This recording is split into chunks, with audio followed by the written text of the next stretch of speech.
لا حول ولا قوة إلا بالله العلي العظيم. حسبنا الله ونعم الوكيل، نعم المولى ونعم النصير. أعوذ بالله السميع العليم من الشيطان اللعين الرجيم. بسم الله الرحمن الرحيم. الحمد لله الذي جازي كل صانع ورايش كل قانع وراحم كل ضارع ومنزل المنافع والكتاب الجامع بالنور الساطع، وهو للدعوات سامع وللكربات دافع وللدرجات رافع وللجبابرة قامع، فلا إله غيره ولا شيء يعدله، ليس كمثله شيء وهو السميع البصير اللطيف الخبير، وهو على كل شيء قدير. والصلاة والسلام والتحية والإكرام على السيد الأنام الذي سمي في السماء أحمد وفي الأرض أبي القاسم محمد،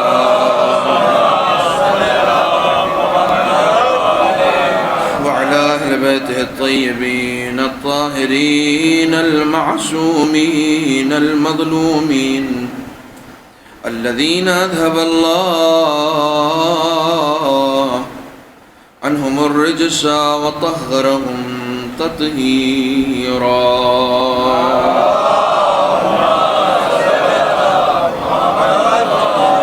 واللعنة الدائمة الباقية على أعدائهم وغاصب حقوقهم ومنكري فضائلهم أجمعين. أما بعد، فقد قال الله الحكيم في القرآن الكريم: بسم الله الرحمن الرحيم، وآتاكم من كل ما سألتموه وإن تعدوا نعمة الله لا تحصوها إن الإنسان لظلوم كفار.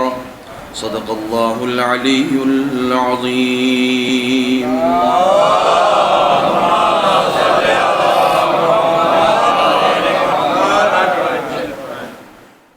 برادران عزیز، اس سے قبل کہ اپنے معروضات کا آغاز کروں،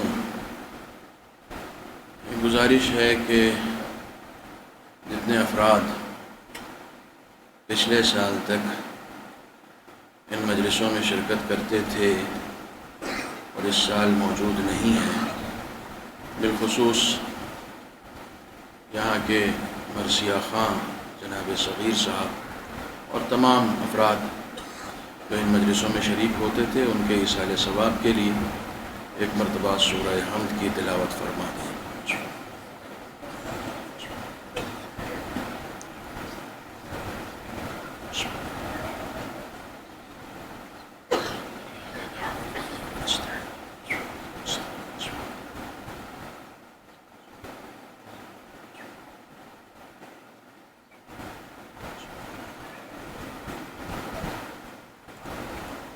صلوات بڑے محمد و آل محمد۔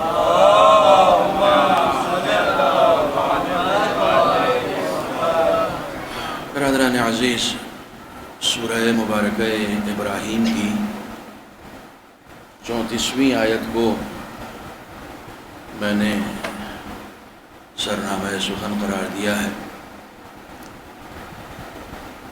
اس سے قبل کہ اپنے موضوع میں داخل ہوں اور ترجمہ و تفسیر کے حوالے سے چند معروضات آپ کی خدمت میں گوش گزار کروں۔ ایک چھوٹا سا مقدمہ، چونکہ آج پہلی تاریخ ہے اور تقریباً امام حسین کی عزاداری کے 1 مہینے مکمل ہو چکے ہیں، اس اعتراف کے ساتھ کہ نہ حق عزا ادا ہوا ہے نہ حق گریہ ادا ہوا ہے۔ ہم نے اپنے طور پر کوشش ضرور کی ہے کہ سرکار سید الشہداء کی عزاداری کو اس طریقے سے انجام دے سکیں جو انجام دینے کا حق ہے۔ آپ یقین جانیں کہ حضرت سرکار سید الشہداء امام حسین علیہ السلام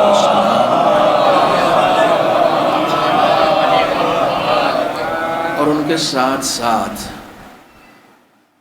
جملہ اہل بیت علیہم السلام کی جو خاص عنایتیں عزاداروں پر ہوتی ہیں، انسان اس کا احساس بھی نہیں کر سکتا ہے۔ یہ ایک اتنی بڑی گراں قدر نعمت ہے جو آپ کو ملی ہوئی ہے۔ عام طور سے جب انسان کسی نعمت کی قدر نہیں کرتا ہے تو وہ نعمت اس سے سلب ہو جاتی ہے۔ نعمت بھی ہر کس و ناکس کو نہیں دی جاتی ہے، نعمت اہلیت دیکھ کر دی جاتی ہے۔ جس کے اندر اہلیت پائی جاتی ہے اسے نعمت عطا کی جاتی ہے۔ امام حسین کی عزاداری بھی انہی نعمتوں میں سے ایک نعمت ہے جو ہمیں عطا کی گئی ہے۔ میں مقدمتاً امام علی رضا علیہ السلام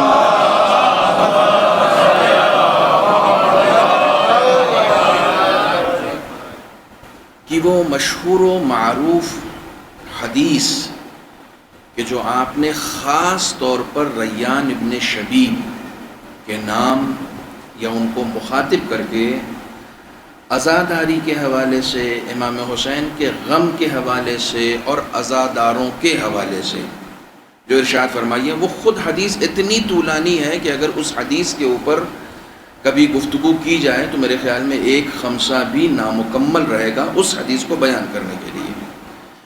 لیکن اس حدیث شریف میں کہ جو محرم سے پہلے، جو کہ اب آدھا حصہ عزاداری کا ہم سے گزر چکا ہے، 1 پارٹ عزاداری کا ہم سے رخصت ہو چکا ہے، یوں کہہ لیا جائے کہ 1 پارٹ عاشورہ کے حوالے ہے اور 1 پارٹ اربعین کے حوالے ہے۔ تو عزاداری کا 1 حصہ ہم سے رخصت ہو چکا ہے، 1 حصہ ہمارے پاس باقی ہے۔ جو رخصت ہو گیا اس میں ہم نے کیا کیا، میرے خیال میں اس کے اوپر غور کرنے سے بہتر ہے کہ جو بچا ہوا حصہ ہے اس میں ہمیں کیا کرنا ہے، اس کے اوپر اگر ہم غور کریں تو میرے خیال میں زیادہ بہتر ہوگا۔ کیونکہ میں ہمیشہ عرض کرتا ہوں کہ ہمارے پاس نہ پاسٹ ہوتا ہے نہ فیوچر ہوتا ہے، کسی کے پاس بھی نہیں ہے، کہنے کی باتیں ہیں۔ آپ سوچئے ایک مرتبہ بیٹھ کر کہ آپ کے پاس پاسٹ ہے، آپ کہیں گے نہیں وہ تو گزر چکا۔ آپ کے پاس فیوچر ہے، آپ کہیں گے وہ آیا ہی نہیں، ہم نے دیکھا ہی نہیں۔ جو لوگ کل تک تھے وہ آج نہیں ہیں، اس کا مطلب فیوچر کسی کے پاس نہیں۔ ہمارے پاس جو نعمت ہے وہ صرف پریزنٹ کی ہے، ہمارے پاس جو نعمت ہے، جو دولت ہے، وہ صرف حال کی ہے۔ تو ہم صرف حال کے حوالے سے گفتگو کر سکتے ہیں جو ہمارے پاس ابھی بچا ہوا ہے۔ تو جو ہمارے پاس بچا ہوا ہے اس حوالے سے ہمیں غور کرنا ہے، اس حوالے سے ہمیں گفتگو کرنی ہے اور اس حوالے سے ہمیں عزم کرنا ہے، اس حوالے سے ہمیں ارادہ کرنا ہے۔ چنانچہ مقدمے کے طور پر میں پہلے ترجمہ پیش کر دوں آیہ کریمہ کا، موضوع صرف بتا دیتا ہوں اور اس کے بعد اس حدیث شریف کے حوالے سے چند معروضات آپ کی خدمت میں پیش کرتا ہوں۔ ایک مرتبہ صلوات پڑھیں محمد وعلیہ۔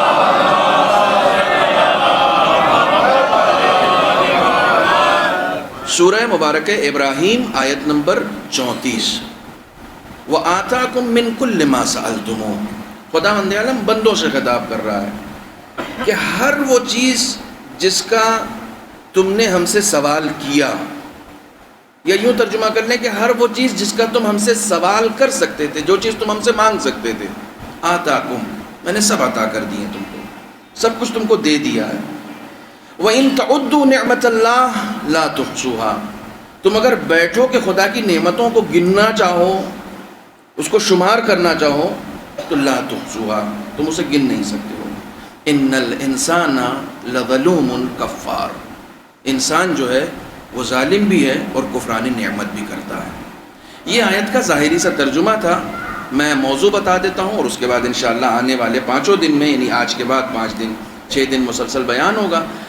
موضوع جس کے تحت ہمیں گفتگو کرنی ہے وہ ہے شکران نعمت اور کفران نعمت۔ انشاءاللہ اس کے حوالے سے میں کئی سال سے یہ سوچ رہا تھا کہ اس موضوع پر گفتگو کروں، چونکہ اس کے ضمن میں بہت ساری ایسی نعمتیں ہیں جو خداوند عالم نے ہمیں دی ہیں اور ہمیں اس کا احساس نہیں ہے کہ کون کون سی نعمتیں خداوند عالم نے ہمارے حوالے کی ہیں۔ اس حوالے سے انشاءاللہ گفتگو کریں گے۔ ابھی اس حوالے سے گفتگو کرنے کے لیے جو نعمت ہمیں میسر ہوئی ہے وہ نعمت مجلس عزائے حسین ہے، اسی میں ہم یہ بات کر بھی پا رہے۔ کمال یہ ہے کہ خداوند عالم نے اپنی نعمتوں کو بیان کرنے کے لیے بھی ہمیں ایک نعمت دے رکھی ہے جسے مجلس حسین کہا جاتا ہے، کہ اس کی نعمتوں کا شمار کر سکو۔ یہ نعمت کتنی بڑی نعمت ہے، اگر اس کے حوالے سے میں قرآنی ایک دلیل آپ کی خدمت میں دے دوں۔ میں ابھی مولانا غلام حیدر صاحب سے گفتگو کر رہا تھا کہ 8 سال سے مسلسل یہ مجلسیں میں پڑھ رہا ہوں یہاں پر، یہ 9واں سال ہے، اور الحمدللہ 8 سال کی مجلسیں یوٹیوب پر موجود ہیں کسی نہ کسی شکل میں۔ تو اس حوالے سے اس بار کے لیے میں نے شکران نعمت اور کفران نعمت کو موضوع قرار دیا ہے۔ اس موضوع پر بات ہم مجلس میں کر رہے ہیں جو خود ایک نعمت ہے۔ یہ نعمت کتنی بڑی نعمت ہے، قرآن مجید کے حوالے سے آپ اگر اس پر غور کریں تو ایک آیہ کریمہ ہے سورہ زمر کی 18ویں آیت۔ میں جب آیت پڑھ رہا ہوں آپ غور کریں گے تو میں ایڈریسز ضرور بتا رہا ہوں، تاکہ جب آپ گھر جائیں تو ایک بار تو کم سے کم قرآن مجید اٹھائیں، قرآن کھولیں، اس ایڈریس کی طرف رجوع کریں جو یہاں بتایا گیا ہے۔ ہمارے یہاں ابھی نوجوانوں میں یہ چلن نہیں شروع ہوا ہے، میں بار بار عرض کر رہا ہوں، ابھی ہمارے یہاں یہ چلن شروع نہیں ہوا ہے کہ ہم کاپی اور قلم لے کر مجلسوں میں بیٹھیں تاکہ جو باتیں ہمیں بتائی جاتی ہیں ہم اسے لکھ سکیں اور بعد میں تھوڑی سی مشق بھی کر سکیں، محنت بھی کر سکیں، گھر بھی جا سکیں۔ ہمارے یہاں نوجوان زیادہ تر نعرہ لگانے کے لیے بیٹھتے ہیں، لکھنے کے لیے یا سیکھنے کے لیے کم بیٹھتے ہیں۔ ضرورت اس بات کی ہے کہ ہم لکھیں بھی اور سیکھیں بھی۔ آپ گھر پہ جائیے، قرآن مجید اٹھائیے اور اس آیت کو ملاحظہ کیجئے، 2 چیزیں آپ کے سامنے فوراً آئیں گی۔ آپ آئے تھے حسین کے پاس، جب گھر گئے تو آپ کو قرآن مل گیا۔ یہی خصوصیت ہے حسین کی، جب آپ حسین کے پاس جائیں گے وہ قرآن کے پاس بھیجیں گے، جب قرآن کے پاس جائیں گے تو وہ آپ کو حسین کے پاس بھیجے گا۔ یہ خصوصیت ہے۔ وہ قرآن ہی نہیں جو حسین سے نہ ملوائے، وہ حسین ہی نہیں جو قرآن سے نہ ملوائے۔ یہ خصوصیت ہے۔ آپ امام زمانہ کی زیارت پڑھتے ہیں، کہتے ہیں السلام علیکہ یا شریک القرآن۔ یہ 12ویں امام سے مخصوص تھوڑی ہے کہ انہی کے لیے ہم کہہ رہے ہیں کہ اے قرآن کے شریک آپ پر ہمارا سلام ہو۔ نہیں، یہ 14 کی 14 ہستیاں سب کے سب قرآن میں شریک ہیں۔ شریک کس طریقے سے ہیں؟ آپ اس مجلس میں شریک ہیں، میں اس مجلس میں شریک ہوں۔ جس طریقے سے آپ اور ہم اس مجلس میں شریک ہیں اس طریقے سے قرآن اہل بیت کے ساتھ شریک نہیں ہے۔ معاف کیجیے گا، آپ کی شرکت نظر آ رہی ہے، میری شرکت نظر آ رہی ہے، ہم اپنی شرکتوں کو دیکھ سکتے ہیں، لیکن اہل بیت میں قرآن اس طریقے سے شریک ہے کہ نظر بھی نہیں آتا۔ قرآن اہل بیت میں اس طریقے سے شریک ہے کہ نظر بھی نہیں آتا۔ آپ ایک گلاس پانی لیجئے اور اس میں 1 چمچ شکر گھول دیجئے، پانی میں شکر شریک ہے لیکن آپ بتا نہیں سکتے شکر کہاں ہے اور پانی کہاں ہے۔ شرکت اتنی اہم ہے یہ کہ آپ اسے کسی بھی طریقے سے اگر الگ کرنا چاہیں تو الگ نہیں کر سکتے ہیں۔ شرکت کے معنی یہ ہے، یعنی قرآن اہل بیت کے ساتھ شریک ہیں اور اہل بیت قرآن کے ساتھ شریک ہیں، کوئی چاہے بھی تو ان کو الگ نہیں کر سکتا ہے۔ صلوات پڑھیں محمد و آل محمد۔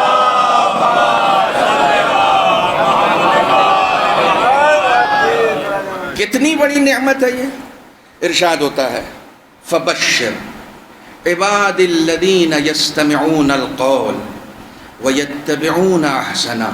اے میرے حبیب توجہ فرمائیے گا، اے میرے حبیب میرے ان بندوں کو بشارت دے دیجئے جو باتوں کو سننے کے لیے جمع ہوتے ہیں۔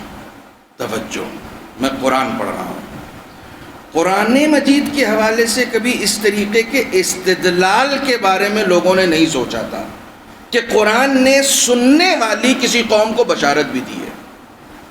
میں نے ایڈریس بھی اس لیے بتایا تاکہ آپ جا کر دیکھیں گھر پہ۔ فبشر، اے میرے حبیب آپ بشارت دے دیجئے عباد الذین، میرے ان بندوں کو یستمعون القول، جو باتوں کو سنتے ہیں۔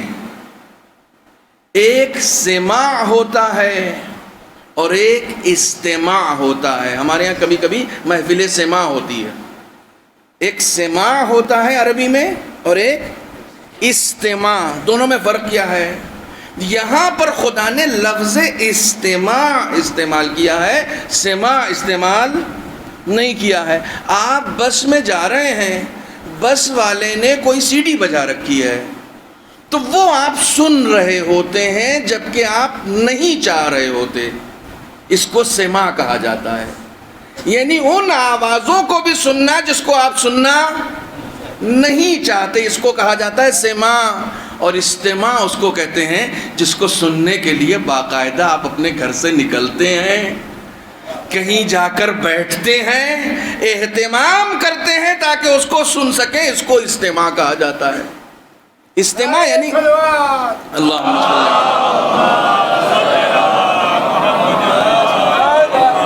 استماع کا مطلب ہی ہوتا ہے کسی چیز کو غور سے سننا یا سننے کے لیے اہتمام کرنا باقاعدہ۔ یعنی یوں ہی نہیں ہم گزر رہے تھے اور آواز آ گئی۔ ہمارے ہاں کچھ لوگ مجلسوں میں سماع کی حیثیت سے شریک ہوتے ہیں، یعنی آتے تو ہیں مجلس میں، سننے کے لیے کم آتے ہیں، دیکھنے کے لیے زیادہ آتے ہیں۔ ایسے لوگوں کی شرکت کے بارے میں بات نہیں کی جا رہی ہے، ان لوگوں کے بارے میں بات کی جا رہی ہے کہ جو استماع، یعنی ہمارے اردو میں ایک محاورہ ہے ہماتن گوش ہو جانا، پورے وجود کے ساتھ سننے کے لیے آ جانا۔ تو رسول نے ایسے بندوں کو بشارت دی ہے کہ جو باتوں کو سننے کے لیے جمع ہوتے ہیں، اور صرف جمع نہیں ہوتے، وَيَتَّبِعُونَ أَحْسَنَهُ، اس میں جو اچھی باتیں ہوتی ہیں اس کی پیروی بھی کرتے ہیں۔ یہ دیکھیے اس میں جو احسنہ کی لفظ ہے نا، کہ جو اس میں ان کو احسن قول نظر آتا ہے اس کی پیروی کرتے ہیں۔ یہ پیروی کرنے والی بات کو ایڈ کر کے خدا یہ بتانا چاہ رہا ہے کہ ہم اس قوم کی بات کر رہے ہیں جو اندھی تقلید نہیں کیا کرتی ہے، یعنی جو ان کو سنا دیا کہ آمنا سلمنا، ہاں ہم نے تسلیم کر لیا، جو بھی سنا دیا کہ نہیں، وَيَتَّبِعُونَ أَحْسَنَهُ، اس میں سے اچھی باتوں کی وہ پیروی کرتے ہیں۔ توجہ، اولئک الذین ھداھم اللہ، یہ وہی 18ویں آیت ہے سورہ زمر کی۔ یہی وہ لوگ ہیں جن کی خدا نے ہدایت کی ہے۔ پہلی صفت سننے کے لیے جمع ہوتے ہیں، دوسری صفت اس میں سے اچھی باتوں کی پیروی کرتے ہیں۔ یہ کون لوگ ہیں؟ یہ وہ لوگ ہیں جن کی اللہ نے ہدایت کی ہے۔ وَأُولَئِكَ هُمْ أُولُو الْأَلْبَابِ، اور یہی وہ لوگ ہیں جو صاحبان عقل ہیں۔ ٹھیک ہے، اپنے منہ میاں مٹھو ہونا کمال نہیں ہے، خود کو صاحب عقل سمجھنا کمال نہیں ہے، اس قوم کا حصہ ہو جانا کمال ہے کہ جس قوم کو خدا صاحب عقل کہہ رہا ہے کہ تم اس قوم کا حصہ ہو جاؤ کہ جو میری نگاہ میں صاحب عقل ہے۔ اب آپ مجھے بتائیے، یہ آیت آپ نے سن لی، پوری دنیا گھوم جائیے، قرآن قیام قیامت تک کے لیے زندہ ہے، فرسودہ نہیں ہے. ہر لفظ، مگر یہ کہ جو آیتیں منسوخ ہو گئی، یہ وہ آیت ہے جو منسوخ بھی نہیں ہوئی ہے. یہ ان آیتوں میں سے جو زندہ آیت ہے. یعنی آپ رسول اکرم کے زمانے سے لے کر قیامت تک کسی ایسی قوم کو تلاش کیجئے کہ جو خاص طور پر سننے کے لیے جمع ہوتی ہو. آپ کو کہیں نظر آئے گا کوئی ایسی قوم جو خاص طور پر صرف سننے کے لیے؟ میاں جس زمانے میں کوئی کسی کی نہیں سن رہا ہے، اس زمانے میں سننے کے لیے جمع ہونا، بولنا آسان ہوتا ہے، سننا مشکل ہوتا ہے. میں نے اسی منبر پہ مولائے کائنات کا نہج البلاغہ کا وہ قول بھی آپ کو سنایا ہے کہ جس میں آپ نے فرمایا بولنے والا کم تھکتا ہے، سننے والا زیادہ تھکتا ہے. سننا کمال ہے.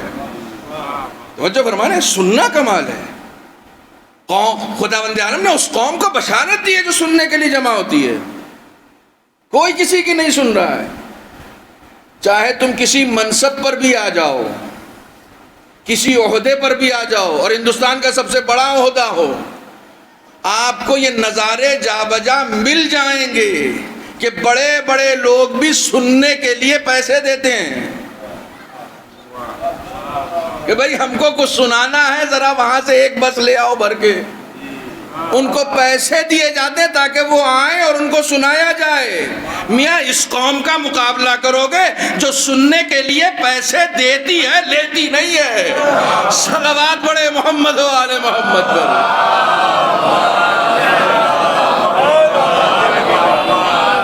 توجہ فرما رہے؟ سننے کے لیے باقاعدہ آپ وقت دیتے ہیں، خرچ کر رہے ہیں، پے کر رہے ہیں، آپ ٹائم دے رہے ہیں سننے کے لیے. اور صرف سننے کے لیے نہیں، اس میں سے جو اچھی باتیں ہیں اس کا اتباع. کیا سننا ہے؟ کہا گیا احسن قول. پڑھیے سورہ فصلت آیت نمبر 33. ارشاد ہوتا ہے احسن قولا ممن دعا الی اللہ. یہ کس بات کی پیروی کرتے ہیں؟ ہر بات کی پیروی نہیں کرتے، جو اس میں احسن بات ہوتی ہے اس کی پیروی کرتے ہیں. قرآنی سے پوچھئے احسن بات کیا ہے؟ کہا احسن قولا ممن دعا الی اللہ. احسن بات اسی کو کہا جاتا ہے جس میں بولنے والا سننے والے کو خدا تک لے کر جائے.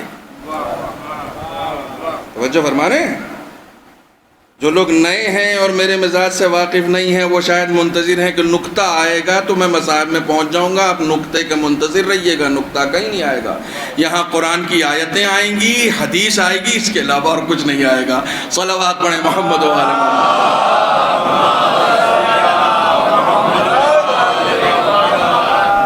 میں دھیرے دھیرے پڑھ رہا ہوں، صلوات آپ زور سے پڑھ سکتے ہیں.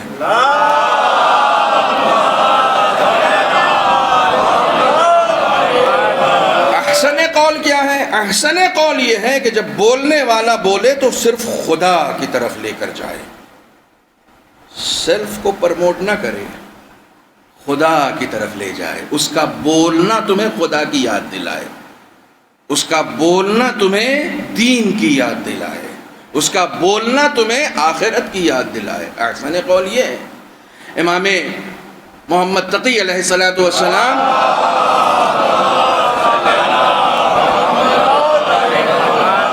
توجہ فرمائیے گا، یہ ابھی پہلی نعمت کا ذکر میں کر رہا ہوں جس میں ہم نعمتوں کا ذکر کرنے والے ہیں، یعنی مجلس حسین. اس نعمت کا صرف ذکر ہے.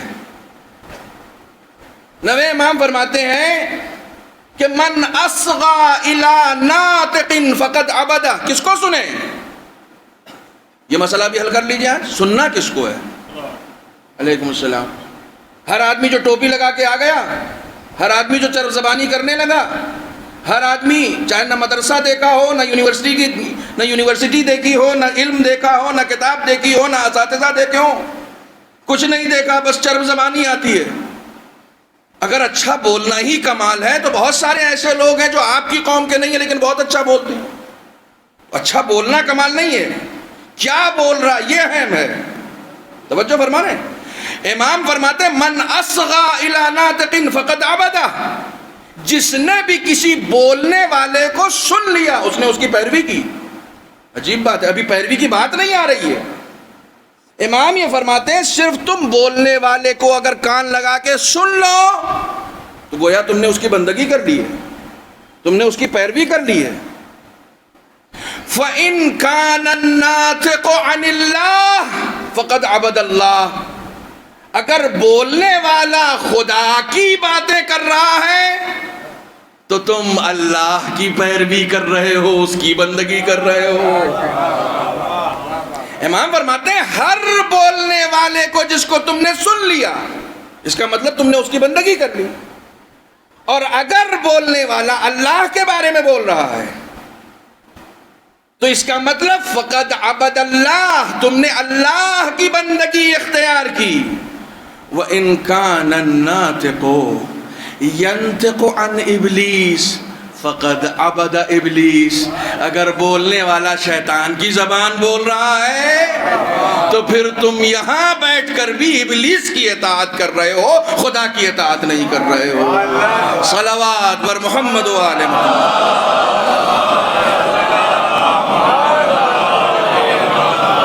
تو اس کا مطلب ہر کس و ناکس کو سنا بھی نہیں جا سکتا، اسی کو سننا ہے جو خدا کی باتیں کرے، خدا کی طرف لے جائے، دین کی باتیں کرے، دین کی طرف لے جائے. ایک صلوات اور پڑھیں محمد و آل محمد.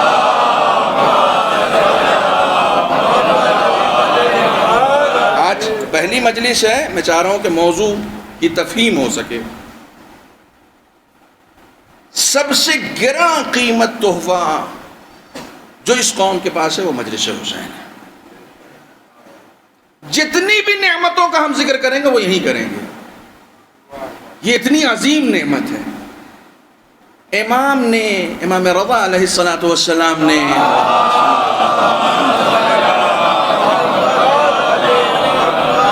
ان مجلسوں میں شرکت کرنے والے عزاداروں کو 5 تحفے عطا کیے ہیں.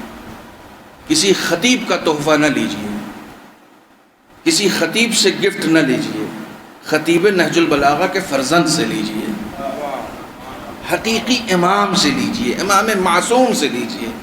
ریان ابن شبیب کو امام نے جو امام حسین کی مجلس اور عزاداری اور عزاداروں کے حوالے سے وصیت فرمائی ہے، اس میں 5 چیزیں عزاداروں کو عطا کی ہیں.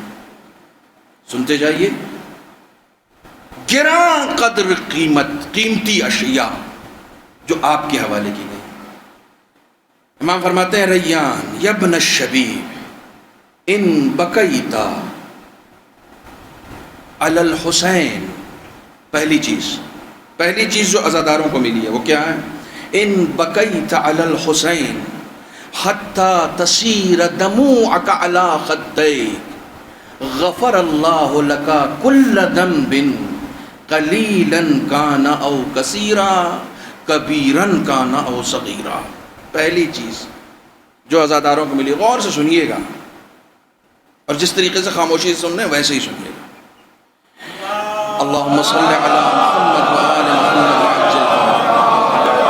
پہلی چیز جو امام نے عزاداروں کے حوالے کی ہے، اے ابن شبیب، اگر تم نے میرے جد حسین پر گریہ کیا اور اس انداز سے گریہ کیا کہ تمہارے آنسو تمہارے رخسار تک آ گئے، تو غفر اللہ لکا کل دم. پہلا ہدیہ جو تم کو خدا مند عالم کی طرف سے عطا ہوتا ہے، معرفت کے ساتھ گریہ کرنا ہے. یہ بھی دھیان میں رہے، معرفت کے ساتھ، حسین کے مقام کی معرفت کے ساتھ. حسین کے مقام کی معرفت کیا ہے؟ آپ زیارت عاشورہ میں کیا پڑھتے ہیں؟ اکرم مقامک، جس کے مقام کو خدا نے بلند کیا. وَأَكْرَمَنِي بِكَ. اللہ اکبر. یہ زیارت عاشورہ کا جملہ ہے. اے حسین، آپ کے مقام کو خدا نے بلند کیا ہے اور میرے مقام کو آپ کی نسبت نے بلند کیا ہے. مجھے جو عزت ملی ہے وہ آپ سے ملی ہے، آپ کو خدا نے عزت دے رکھی ہے. میں حسینی ہوں.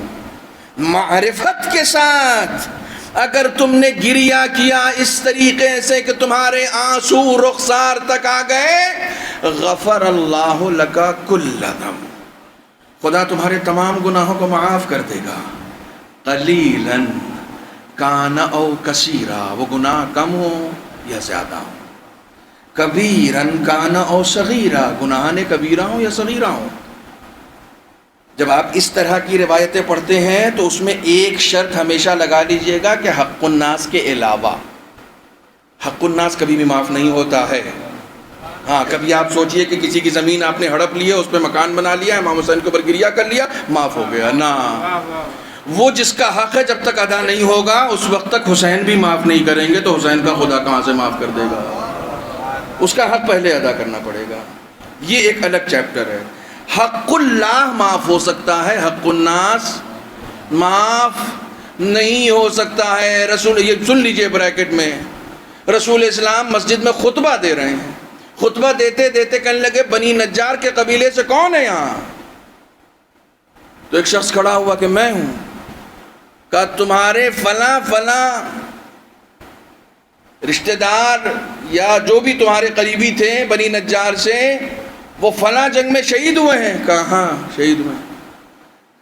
کہا انہوں نے اپنے پڑوس کے یہودی کی دکان سے کچھ خریدا تھا، اس کا 3 درہم باقی ہے، جلدی سے جا کے ادا کرو. انہیں جنت کے دروازے پر روک کے رکھا گیا ہے.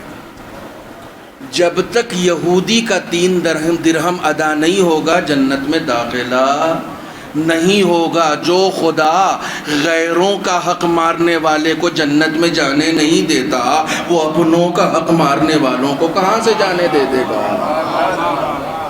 توجہ فرمانے. تو کسی کا حق نہیں کھانا ہونا چاہیے. امام حسین نے، یہ میری سب سے پہلی مجلس تھی اسی امام باڑے میں، سب سے پہلی مجلس میری یہ تھی کہ امام حسین نے کربلا کے میدان میں کسی ایسے شخص کو انٹری نہیں دی ہے کہ جس کی گردن پر کسی کا حق تھا. کسی ایسے شخص کو انٹری نہیں ہے. نہیں آ سکتا. تمہاری گردن پر حق ہے، پہلے جا کے حق ادا کرو، اس کے بعد آ سکتے ہو. پہلا گفٹ، توجہ فرمائیے گا، حق الناس گردن پہ نہیں ہونا چاہیے. پہلا گفٹ، خداوند عالم تمام گناہوں کو معاف کر دے گا. دوسرا، ان سرک ان تلق اللہ لا ذنب علیک. اللہ اکبر. اے ابن شبیب، اگر تم چاہتے ہو کہ خدا سے ملاقات کرو کچھ اس انداز میں کہ تمہاری گردن پہ کوئی گناہ نہ ہو، اس انداز سے ملاقات کرو، فزر الحسین، تو پھر حسین کی زیارت کو جاؤ. اگر تمہارا نام امام حسین کے زائروں میں لکھا گیا، توجہ فرمائیے گا، تمہارا نام امام حسین کے زائروں میں لکھا گیا تو خداوند عالم سے ایسے ملاقات کرو گے کہ تمہاری گردن پر کوئی گناہ نہیں ہوگا. لوگوں کو زائر بتانے کے لیے زیارت پہ مت جاؤ. امام حسین کی معرفت کے ساتھ ان کی زیارت کرو. معرفت کے ساتھ زیارت. ضروری بھی نہیں ہے کربلا جانا. الحمدللہ 40 کا موقع ہے، جتنے لوگ جا سکتے ہیں جائیں، بالکل جائیں، بالکل جائیں. روزانہ خلوص کے ساتھ ایک مرتبہ امام حسین کے روضے کا رخ کر کے السلام علیک یا ابا عبداللہ، اے فرزند رسول آپ پر ہمارا سلام. کہتے ہیں تم حسین کی زیارت کرو گے تو تمہارا نام ان لوگوں میں لکھ دیا جائے گا. اچھا، لکھا جائے گا. پہلی شرط یہ ہے، توجہ فرمائیے گا، معاشرے میں یہ ثابت نہیں کرنا ہے کہ میں زائر ہوں. نوجوانوں، میرا یہ میسج لے کر جانا، ہم کو اپنے گھر والوں کے درمیان، اپنے پڑوسیوں کے درمیان، اپنی انجمن کے درمیان، اپنی سوسائٹی کے درمیان یہ ثابت نہیں کرنا کہ میں امام حسین کا زائر ہوں. مجھے امام حسین کے اوپر ثابت کرنا ہے کہ میں آپ کا زائر ہوں. کیا فرق ہے؟ کیا فرق ہے؟ جب میں امام حسین کے اوپر ثابت کرنا چاہوں گا نا تو میری ساری محنت حسین کو خوش کرنے میں لگ جائے گی، لوگوں کو بتانے میں نہیں لگے گی کہ ہاں میں زائر ہوں. حسین کو لکھنا. دیکھیے ایک بات بتا دوں، امام حسین بہت ہی اچھے خریدار ہیں. غور کیجیے گا اس جملے پہ، امام حسین بہت ہی اچھے خریدار ہیں. تم کو یہ ڈیسائیڈ کرنا ہے تمہارے پاس مال کیا ہے، تم کیا لے کر آئے ہو۔ اسماعیل دولابی بہت بڑے عارف گزرے ہیں، تہران کے بہت بڑے عارف گزرے ہیں، ان کے گھر پہ مجلس ہو رہی ہے۔ انہوں نے دیکھا 2 نوجوان اس مجلس میں آئے اور بڑے ہی جسے کہتے ہیں ہمارے ہاں عامیانہ لباس میں، بازارو لباس میں، جس میں اچھے لوگ نہیں آتے ہیں، خرافاتی لباس میں، اور ہنستے ہوئے مجلس میں آئے، تھوڑی دیر بیٹھے اور ہنستے ہوئے اٹھ کے چلے گئے۔ ان کے گھر پہ مجلس ہو رہی ہے، وہ آئے بیٹھے، میں نے کہا امام حسین بہت اچھے خریدار ہیں، تمہارے پاس مال کیا ہے، ذہن میں رکھیے گا۔ ہنستے ہوئے مجلس میں آئے، وضاقتہ بہت خراب تھی۔ ہم لوگ معاف کیجئے گا، جو ہم لوگ عام طور سے لفظ استعمال کرتے ہیں لوفر قسم کے لڑکے، ان میں سے تھے۔ مجلس میں تھوڑی دیر بیٹھے، پھر ہنستے ہوئے اٹھ کے چلے گئے۔ اسماعیل دولابی کہتے ہیں کہ میں نے تھوڑی دیر پیچھا بھی کیا کہ ان کو پکڑوں کہ یہ کیا حرکت ہے، لیکن وہ ہاتھ نہیں آئے، اس وقت تک جا چکے تھے۔ کہنے لگے کہ دوسرا دن آیا، ایک ہی دن آئے، اس کے بعد دوسرا دن آیا تو ان کا چہرہ بدلا ہوا تھا، ان کا لباس بدلا ہوا تھا، ان کا آنے کا انداز بدلا ہوا تھا۔ پہلے دن بہت ہی بےہودہ لباس میں آئے تھے، دوسرے دن بہت ہی سنجیدہ لباس میں آئے، گردن جھکا کر آئے۔ پہلے دن ہنستے ہوئے آ رہے تھے، دوسرے دن روتے ہوئے آئے۔ پوری مجلس میں بیٹھے، مجلس جب ختم ہوئی تب گئے، تب بھی گریاں تھے، نظریں جھکی ہوئی تھیں۔ تو اسماعیل دولابی کہتے ہیں ایک دن میں اتنا زیادہ چینج، میں حیران ہو گیا کہ یہ کیا ہوا، کل میں نے پوچھا بھی نہیں تھا ان سے کہ کیا ہوا، اور ایک دن میں اتنی زیادہ تبدیلی کیسے آ گئی۔ کہنے لگے مجلس کے بعد میں نے روکا ان کو۔ اسماعیل دولابی آیت اللہ دستغیب شیرازی کے ساتھیوں میں ہیں، دھیان رکھیے گا، یعنی جو آیت اللہ دستغیب شیرازی کے استاد ہیں، آیت اللہ انصاری حمدانی، وہی ان کے بھی استاد ہیں، بڑی بزرگوار شخصیت ہے۔ کہتے ہیں میں نے اس کو روکا، روکنے کے بعد پوچھا کہ یہ کیا ماجرا ہے، کل میں اور آج میں تمہارے بہت فرق ہے۔ امام حسین کی مجلس کا یہی اثر ہے، ایک دن میں انقلاب لے آتی ہے۔ ایک رات میں حر بدل گیا تھا، تم بدلنے کی کوشش تو کرو نا۔ میں ابھی اناؤ گیا تھا، وہاں شب بیداری تھی، تو میں نے پہلا جملہ یہی کہا کہ شب بیداری کرنی ہے تو حر جیسی کرو۔ حر نے ایسی شب بیداری کی کہ شب سے پہلے جہنمی تھا، شب کے بعد جنتی ہو گیا۔ شب بیداری ایسی ہونی چاہیے، تمہارا امام حسین سے جڑاؤ ایسا ہو جائے، توسل ایسا ہو جائے، لگاؤ ایسا ہو جائے کہ تمہارے اندر ایک انقلاب برپا ہو جائے۔ کہنے لگا میں حیران تھا کہ ایک رات میں ان کے ساتھ کیا ہو گیا۔ کہنے لگا میں نے پوچھا کہ کیا ماجرا ہے۔ کہنے لگے کہ ہم لوگ کل جو مجلس میں آئے تھے تو ہم کو یہ معلوم ہوتا کہ یہاں کھانا ہے، تو ہم ایکچوئل میں مجلس کے لیے نہیں آئے تھے، کھانے کے لیے آئے تھے۔ توجہ کیجئے گا، ہم مجلس کے لیے نہیں آئے تھے، ہم کھانے کے لیے آئے تھے۔ یہاں آ کے معلوم ہوا کھانا نہیں ہے، صرف چائے ہے۔ تو کہا کہ جب ہم کو پتا چل گیا کہ کھانا وانا نہیں ہے تو ہم اٹھ کے جانے لگے، ہنستے ہوئے جیسے آئے تھے ویسے ہی جانے لگے۔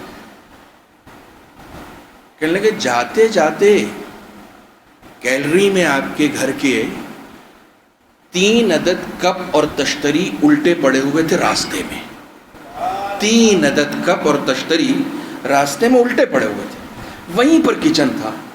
ہم دونوں دوستوں نے 2 کپ اور تشتری میں نے اٹھائی، میرے ایک دوست نے 1 کپ اور تشتری اٹھا کے کچن میں رکھ دیا اور ہم رکھ کے چلے گئے۔ رات ہم نے خواب میں دیکھا کہ سرکار سید الشہداء حضرت علی اکبر کے ساتھ ایک کاپی اور قلم لے کر آئے ہیں اور علی اکبر سے کہہ رہے ہیں میرے رات کی مجلس کے سارے عزاداروں کے نام تم نے لکھ لیے؟ تو انہوں نے کہا ہاں لکھ لیے۔ تو امام نے ایک مرتبہ کاپی اٹھائی اور اٹھا کر دیکھنے لگے تحریر، کہنے لگے اس میں ان 2 لڑکوں کا نام نہیں ہے۔ تو جناب علی اکبر نے کہا کہ یہ مجلس میں آئے نہیں تھے،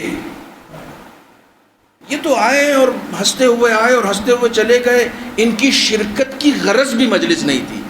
کہا لیکن میرے عزاداروں کی جھوٹی کپ اٹھا کے انہوں نے کچن میں تو رکھا تھا نا، یعنی اس حد تک تو پارٹیسپیٹ کیا تھا نا، امام حسین بہت اچھے خریدار ہیں، تمہارے پاس مال کیا ہے؟ تم کیا لے کر آؤ؟ آپ کیا لے کر آئے امام حسین کے لیے؟ امام حسین بہت اچھے خریدار ہیں۔ ہم لوگ اس حیثیت سے نہیں آتے ہیں مجلسوں میں، ہم لوگ مجلس میں آتے ہیں کریا کرنے کے لیے، ہم لوگ آتے ہیں امام حسین کو سننے کے لیے، ہم لوگ آتے ہیں امام حسین کی معرفت حاصل کرنے کے لیے۔ ہمارا حال ویسا کچھ نہیں ہے جو راہ سے اٹھائی ہوئی ایک کپ کو بھی خرید لیتا ہو، جو اتنا فیاض ہو، جو اتنا فیاض ہو، تو کیا جب ہم اس کے سامنے کچھ لے کر جائیں تو کیا اس بات کی تاکید ہمیں خود نہیں کرنی چاہیے کہ جو ہم لے کر جائیں وہ ان کی شایان شان ہونا چاہیے؟ وہ تو چھوٹی سے چھوٹی چیز بھی خرید لیتے ہیں، چھوٹی سے چھوٹی چیز بھی خرید لیتے ہیں۔ خدا عالم ہم سب کو توفیق دے کہ ہم ایسی عزاداری کر سکیں جیسی عزاداری ہمارا امام ہم سے چاہتا ہے۔ ایک صلوات پڑھیں محمد و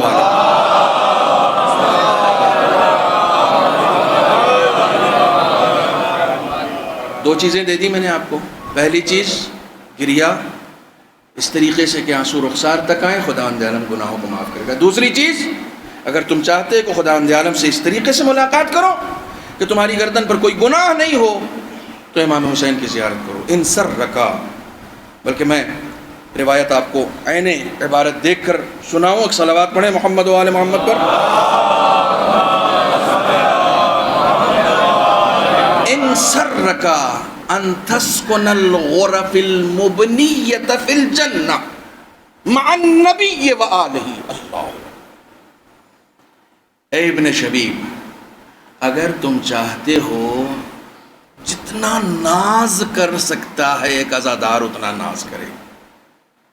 میں یہ جملہ بار بار ممبر پہ بیٹھ کے کہتا ہوں دوستو، خطیبوں کی خطیبانہ سخن ترازی میں نہیں کچھ رکھا ہوا ہے، معصومین کے ارشادات میں آپ کی اہمیت بتائی گئی ہے، معصومین کے اقوال میں آپ کی حیثیت بتائی گئی ہے، آپ کا مقام بتایا گیا، آپ کا مرتبہ بتایا گیا ہے۔ امام فرماتے ہیں اگر تم ان مکانوں میں جنت میں رہنا چاہتے ہو جس میں نبی اور ان کی آل رہتی ہے، اللہ اکبر، اللہ اکبر، اے ابن شبیب، ان مکانوں میں جنت میں مبنیت فی الجنہ، جن کی بنیادیں جنت میں رکھی گئی ہیں، ان مکانوں میں اگر تم رہنا چاہتے ہو، فلعن قتلۃ الحسین، تو جس نے حسین کو قتل کیا ہے اس پر لعنتیں بھیجو۔ لعنتیں بھیجنے کا مطلب کیا ہے؟ ایک نے کہا کہ قاتل حسین پر، دوسرے نے کہا لعنت بے شمار، یہ مطلب ہے؟ یہ مطلب ہے نا۔ لعنت کا مطلب یہ ہوتا ہے جتنے عیوب قاتل حسین کے اندر ہیں ان عیوب کو اپنے وجود کے قریب بھی نہ آنے دینا، یہ حقیقی لعنت ہے۔ لعنت کا مطلب لفظیں نہیں ہے کہ آپ نے ایک بار نعرہ لگا دیا قاتل حسین پر لعنت، نہیں۔ قاتل حسین جھوٹ بولتا ہے تو جھوٹ کو اپنی زندگی میں لعنت بنا دو۔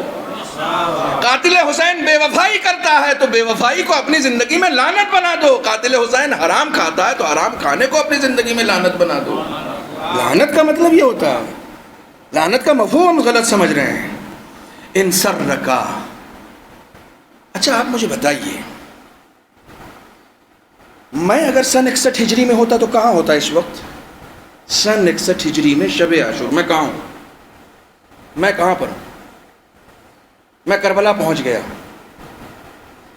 یہ تو طے ہے کہ جو نطفے کی طہارت ہے وہ یزید کی طرف جانے نہیں دے گی، یہ تو طے ہے نا، وہ وہاں جانے نہیں دے گی۔ لیکن امام حسین آنے دیں گے یا نہیں دیں گے یہ طے نہیں ہے، وہاں سب کو انٹری نہیں ہے۔ آپ کو کیا لگتا ہے سن 61 ہجری میں صرف 72 لوگ اس قابل تھے کہ امام حسین ان کو لے لیں، باقی لوگوں کو واپس کر دیں؟ بالکل ایسا ہی ہے، بالکل ایسا ہی۔ بہت سارے لوگوں کو مدینے سے نہیں لیا، بہت سارے لوگوں کو مکے سے واپس کر دیا۔ ضحاک مشرقی جو تھا وہ آپ کو حیرانی ہوگی، شاید میرے بعض نوجوان پہلی مرتبہ اس کے بارے میں سنیں گے۔ ظہر عاشور تک امام حسین کے ساتھ تھا، 12 لوگوں کو امام حسین کے قاتل کو وہ اس نے قتل کیا 12 لوگوں کو. امام حسین کے ساتھ رکاب میں جنگ لڑ کے 12 لوگوں کو یزیدیوں کے قتل کیا ہے، لیکن اس قابل نہیں تھا کہ حسین کے رکاب میں جان دے سکے. چلا گیا. بے پناہ شرائط ہیں امام حسین کے ساتھ جانے کے، بے پناہ شرائط ہیں. دسیوں لوگ ہیں جو شمر کے ساتھ آئے تھے، حسین کے ساتھ شہید ہوئے ہیں. دسیوں لوگ ہیں آئے تھے اس کے ساتھ، لیکن یہاں شہید ہوئے. ظرفیت چاہیے. آپ صرف ایک حر کے بارے میں جانتے ہیں. ابو الحطوف ابن حارث انصاری، سعد ابن حارث انصاری، یہ 2 بھائی ہیں، دونوں یزید کے ساتھ تھے. صرف یزید کے ساتھ نہیں تھے، مولا کائنات سے جنگ کی تھی. خوارج میں تھے یہ دونوں. مولا کائنات سے جنگ نہروان میں جنگ کی تھی. ان کا نعرہ تھا لا حکم الا للہ، اللہ کے علاوہ کسی کا حکم نہیں چلے گا. اس نعرے کے ساتھ مولا کائنات سے لڑے تھے. لیکن جب امام نے حلمن کی صدا بلند کی، یہ یزیدی فوج میں تھے، دونوں بھائی سگے بھائی ہیں. ابن حارث نام ہے ان کا، ایک کا نام ابو الحطوف ہے، ایک کا نام سعد ہے. بعض روایت میں ان کا نام سعد اور اسد بھی بتایا گیا ہے. انصاری بھی تھے. آپس میں کنورسیشن کرنے لگے کہ ہم حسین کو کیوں مار رہے ہیں. آپس میں بات کرو، شاید توفیقات مل جائے، کبھی بیٹھ کر ڈسکشن تو کرو. کہا ہم حسین کو کیوں مار رہے ہیں؟ حسین فرزند رسول ہیں، دوسری طرف یزید ہیں. نہروان میں جن کا نعرہ لا حکم الا للہ تھا، کربلا میں اس نے ایک نیا نعرہ بنایا، لا طاعت لمن عصا. جو گنہگار ہوگا اس کی پیروی نہیں کریں گے. جیسے ہی یہ نعرہ بنایا، کہنے لگے یزید کی زندگی میں صرف گناہ دکھ رہا ہے، حسین پاکیزہ ہیں، تو ہم یزید کے ساتھ کیوں ہیں؟ پھر اس کا ساتھ دیا جائے جس کی زندگی میں کوئی گناہ نہیں ہے. فوراً پلٹ کے آئے، امام حسین کے پاس آئے. امام حسین گودیہ قتل گاہ میں گر چکے ہیں، گھوڑے سے گر چکے. اصغر شہید ہو چکے ہیں، امام حسین گھوڑے سے زمین پر آ چکے ہیں. قاتل امام حسین کے قریب جا رہا. یہ دونوں بھائی آئے، کہنے لگے مولا غلطی ہو گئی، نادم ہیں، جگہ مل جائے گی. امام نے کہا میں نے بھی معاف کیا، خدا نے بھی معاف کیا، آ جاؤ. ہمارے جانے میں کمی ہو سکتی ہے، ادھر سے استقبال میں کوئی کمی نہیں ہوتی. صلوات بر محمد و آل محمد.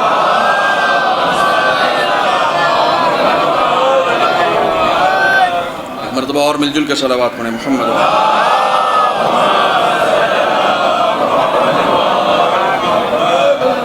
اپنے ساتھ رکھنا چاہ رہے ہیں. ان تسکن الغرف المبنیۃ فی الجنہ مع النبی وآلہ. نبی اور ان کی آل کے لیے جو جنت میں غرفے بنائے گئے ہیں نا، اس میں رہنا ہے. یعنی امام یہ کہہ رہے ہیں جہاں کبھی فضا رہتی تھی وہاں رہنا ہے، وہاں رہنا ہے. تو دشمنوں سے بیزار ہو جاؤ. ہمارے لعنت کا مطلب یہ دشمنوں سے بیزار ہو جاؤ، یعنی ان کے عمل سے بیزار ہو جاؤ. ان سرکا ان تکون لک من الثواب مثل ما لمن استشهد مع الحسین فقل متى ما ذکرت یا لیتنی كنت معهم فافوز فوزا عظیما. 3 چیزیں ہو گئیں. چوتھی چیز، بس یہ 5 چیزیں سنا کر آج کی زحمت یہیں پر ختم کر رہا ہوں. تم چاہتے ہو کہ حسین کے ساتھ کربلا میں سن 61 ہجری میں شہید ہونے کا ثواب لے لو. اب اور کیا چاہیے؟ اب اور کیا چاہیے ہم کو؟ میں سن 1444 میں گریٹر نوئیڈا میں بیٹھا ہوا ہوں سفر کے مہینے میں. امام کہہ رہے ہیں بھائیو، امام کہہ رہے ہیں یہ جو بولتے ہیں وہ زبان وحی سے بولتے ہیں. یہ کسی جھوٹی تمنا کی خواہش رکھنے کے لیے بھی نہیں کہہ سکتے. یہ بہلاتے نہیں ہیں اپنے چاہنے والوں کو، یہ حقیقی تمنائیں دیتے ہیں.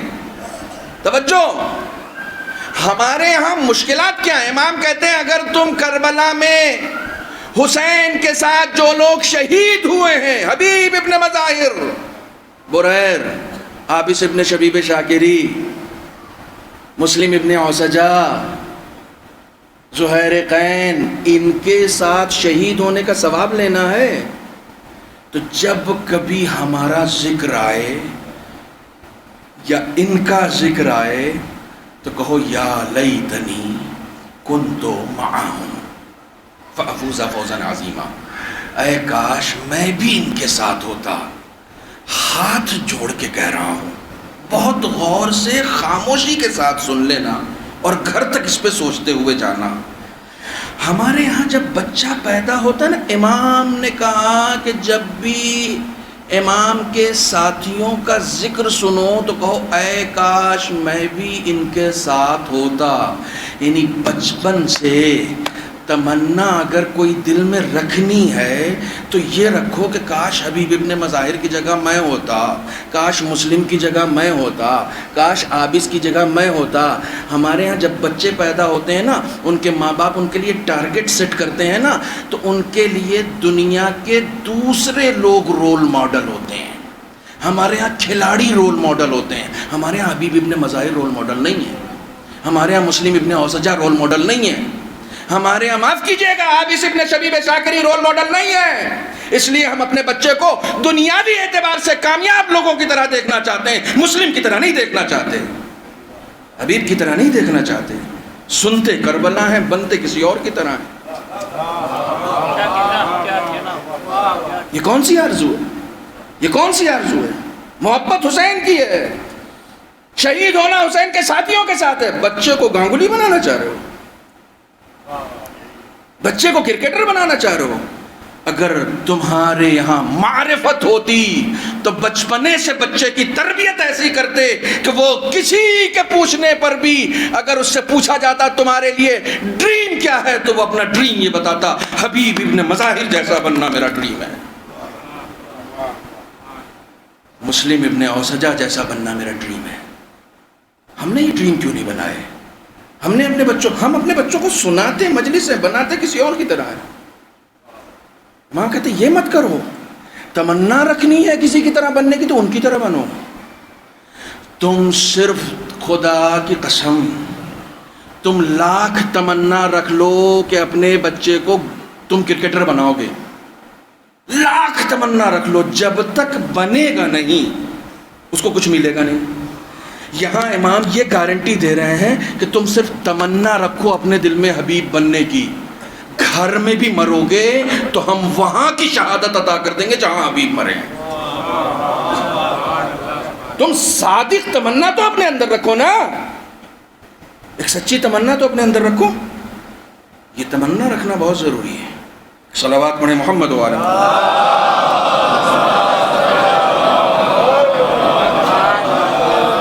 اس وقت بالکل بہت اچھے مومنٹ پر ہیں، آپ ایک اعلان سن لیجئے، ٹھیک 9 بجے انشاءاللہ میں بیٹھ جاؤں گا، کوشش یہی ہوگی، اور میں بانیان مجلس سے بھی، آرگنائزر سے بھی، اور یہاں کے مرثیہ پڑھنے والوں سے سب سے یہ درخواست کر رہا ہوں 9 بجے ہر حال میں مجھے ممبر دے دیں تاکہ میں 10 بجے تک آپ کے ممبر سے اتر آؤں، اور اس کے بعد انشاءاللہ آپ اپنے وقت سے، چونکہ ورکنگ ڈیز ہیں، سب کو کام بھی کرنے جانا ہوتا ہے، وقت سے مجلس شروع اور وقت سے ختم ہو جائے۔ دیکھیے ہم سب کے سب امام کے سپاہی ہیں، یہ ثابت ہم کو انہی مجلسوں میں کرنا ہے۔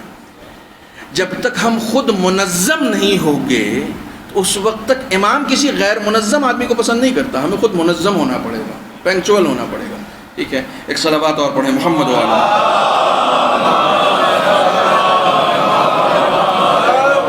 آج وقت زیادہ نکل گیا اور میں بس اس کے بعد پھر 2-4 باتیں اور عرض کرنا چاہ رہا تھا، لیکن آخری چیز 4 چیزیں میں نے آپ کو سنا دی جو امام نے ایک عزادار کے لیے کہی ہیں کہ اگر تم چاہتے ہو کہ تم کربلا کے شہیدوں کے ساتھ شامل ہو جاؤ تو جب کبھی کربلا کے شہیدوں کا ذکر ہے نا، کہو یا لیتنی کنت معہم، کاش میں بھی ان کے ساتھ ہوتا۔ یہ تمنا بار بار اپنے بار بار بولو نا خود سے، کاش میں ان کے ساتھ ہوتا، کاش میں ان کے ساتھ ہوتا۔ جب بار بار ایک بات اپنے آپ سے کہو گے نا تو پھر دل میں کسی اور کی طرح بننے کا خیال بھی نہیں آئے گا۔ پھر دل میں ہمیشہ یہی خیال آئے گا کہ ٹھیک ہے امام حسین کے لیے وہ حبیب تھے، امام زمانہ کے لیے کون حبیب ہے؟ میں بنوں گا۔ امام حسین کے لیے وہ مسلم تھے، امام زمانہ کا مسلم کون ہے؟ میں بنوں گا۔ امام زمانہ کا برائر کون ہے؟ کون ہے؟ کون بنا ہے امام زمانہ کا برائر؟ مجھے نہیں بننا ہے، مجھے بننا ہے نا۔ چلیے میں برائر نہیں بن سکتا، میں مسلم نہیں بن سکتا، میں حبیب نہیں بن سکتا، میں حر تو بن سکتا ہوں، میں حر تو بن سکتا ہوں، کیونکہ میرے ماضی میں گناہ ہے تو توبہ تو کر سکتا ہوں، واپس تو آ سکتا ہوں۔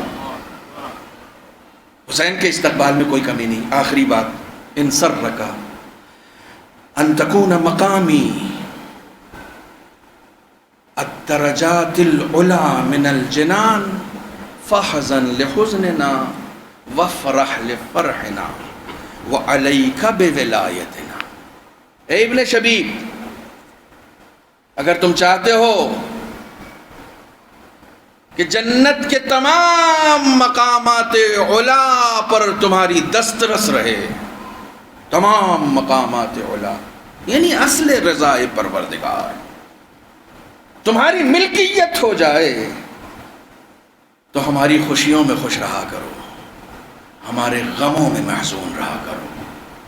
اپنی خوشیوں کو مقدم نہ رکھو، اپنے غموں کو مقدم نہ رکھو۔ ہمارے بعض معصومین کی ولادت کی تاریخ آتی ہے، چلی جاتی ہے، ہمیں پتہ تک نہیں چلتا۔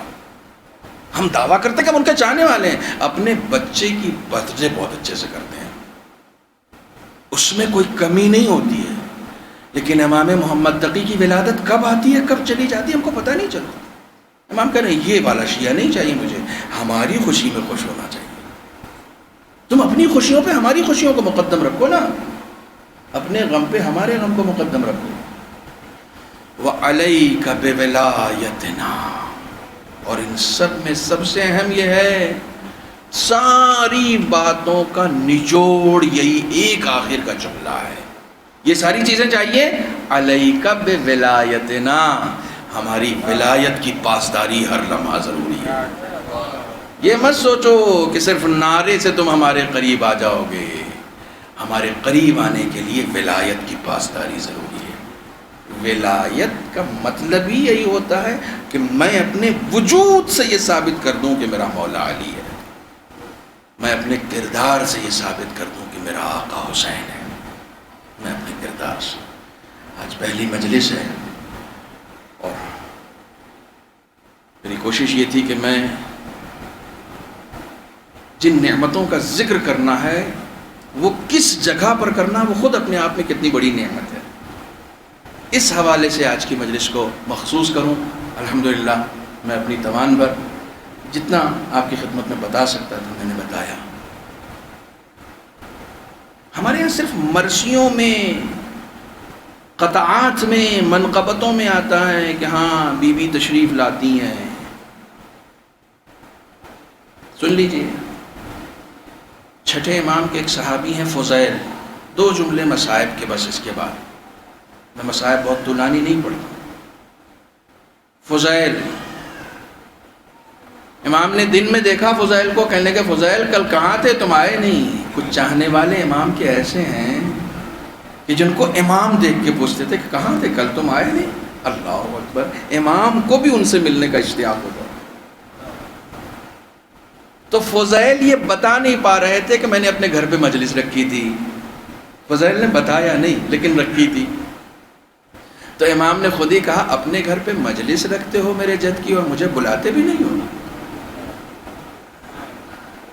تو فضیل کہنے لگے آقا آپ کی شایان شان نہیں تھی، اس لیے میں نے آپ کو خبر نہیں کی، ہم لوگ اپنے طور پر جمع ہو گئے تھے تاکہ حسین کا ذکر کریں اور اس پر روئیں اور روئیں، بس حسین کا ذکر کر کے رونا تھا، اس لیے ہم لوگ اپنے گھر والے اور اڑوس پڑوس کے جو کچھ لوگوں کو بلا لیا تھا۔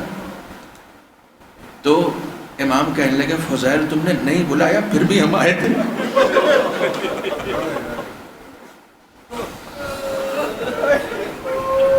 تو فضیل گھبرا گئے، کہنے لگے آقا آپ آئے تھے مجلس میں کل رات؟ کہا ہاں میں آیا تھا۔ لیکن آقا آپ نظر نہیں آیا، آپ کہاں پر تھے؟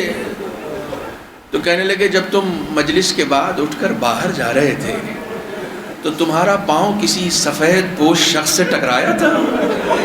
اس کے لباس سے ٹکرایا تھا؟ فضیل کہنے لگے ہاں آقا ٹکرایا تو تھا. کہنے لگے وہ میں ہی تو تھا. تو فضیل کہنے لگے آقا آپ وہاں کیوں بیٹھے ہوئے تھے؟ آپ کی جگہ صدر مجلس ہے. آپ مجلس کے صدر میں کیوں نہیں بیٹھے ہوئے تھے؟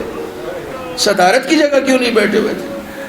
اللہ اکبر، اپنی قدر جانو. تم کہاں بیٹھے ہو؟ امام کہتے ہیں وہاں کیسے بیٹھ جاتا، وہاں میری جدہ بیٹھی ہوئی تھی، میں ان کے احترام میں آگے نہیں جا سکتا تھا. اللہ اکبر.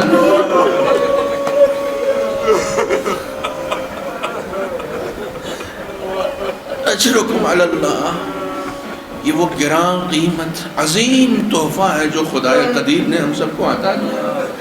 مجلس میں بیٹھنا یعنی اہل بیت کی ہم نشینی. اللہ اکبر، اللہ اکبر.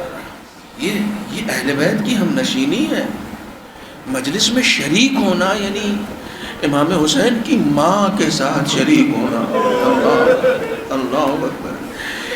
چھٹے امام نے اور امام رضا نے سب نے ایک پوری تفصیل امام حسین کی مجلس میں شرکت کے آداب اور گریہ کرنے کے آداب اور ان سب کے آداب سکھائے ہیں. ان میں سے ہی یہ ایک ادب ہے کہ جب میرے جد کا ذکر ہو تو گھٹ گھٹ کے نہ رویا کرو، کھل کے رویا کرو.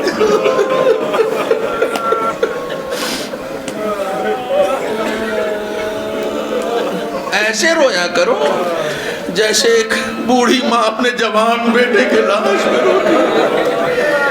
اللہ اکبر. مصیبتیں ایسی ہیں، مصیبتیں ایسی ہیں. یہ ایام سید سجاد کی اسیری کے ایام ہیں. یہ ایام زینب کبریٰ کے لیے بڑے سخت ایام ہیں. یہ ایام حسین کے بچوں کے لیے بڑے سخت ایام ہیں. میں کہتا ہوں مصیبتیں تو امام حسین پر عاشور کے دن ختم ہو گئی تھی، لیکن سید سجاد کے لیے تو شروع ہوئی تھی، زینب کبریٰ کے لیے تو شروع ہوئی تھی. امام کے قتل کے بعد جب خیموں میں آگ لگائی گئی ہے تو حمید ابن مسلم کہتا ہے کہ میں نے دیکھا کہ بیویاں ایک خیمے سے دوسرے خیمے، دوسرے خیمے سے تیسرے خیمے. جب سارے خیمے جل گئے تو حمید کہتا ہے میں نے ساری بیویوں کو ایک خیمے کے آگے کھڑے ہوئے دیکھا، سب بڑی حسرت کے ساتھ اس خیمے کی طرف دیکھ رہے تھے. حمید کہتا ہے کہ میں اس خیمے کے قریب گیا اور میں نے جا کر ایک بی بی سے پوچھا جس کا نام زینب تھا. میں نے پوچھا اے بی بی یہ بتائیے کیا اس خیمے میں کوئی قیمتی شے رہ گئی ہے؟ تو وہ بی بی بڑے گھبرا کر جواب دیتی ہے لنا علی فی الخیمہ، ہمارا ایک بیمار اس خیمے میں.